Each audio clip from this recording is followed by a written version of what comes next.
I Think We're Alone Now is a movie I wanted to check out. It stars Peter Dinklage as Dell. He is a lonely man living in a small community, and he is the last man alive in this little town. He wakes up and he cleans out the houses of the dead, cleans up all their stuff, buries them, and that way there's no smell. And he lives a very solitary life. You know, he has wine, you know, he makes food, he takes photos of everyone for a little scrapbook, macabre scrapbook. However, his silence is broken with the arrival of Grace.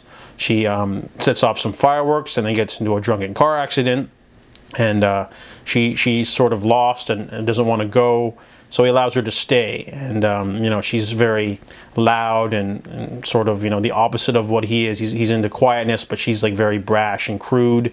But overall, they sort to, you know, tolerate each other, and I guess he's okay with showing her his ways, his like rituals of how they clean houses and how they bury the dead to give them some peace. But then, you know, it's a very character-driven story in which we find out that he's actually emotionally closed off because of the way he doesn't really even like give them any words when he buries them. And she's got her own past too, which comes running after them near the end of the movie. The movie really focuses basically on the characters, and I really like that. It's basically held up by the performances of the main three characters.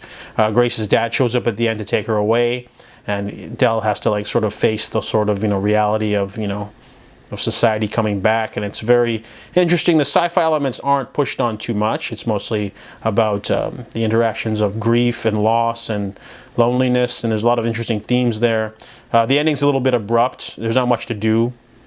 But it's not that kind of movie, you know. I'm not expecting like a motorcycle gang showing up and shotguns going off. It's more of an emotional story, and I quite dug it. Really good performances from everyone. I like the slow, methodical pace. I like the themes. So I Think We're Alone Now is a nice, subdued, lesser-known sci-fi, post-apocalyptic, dystopian sort of gem. So I give it a 7.5 out of 10.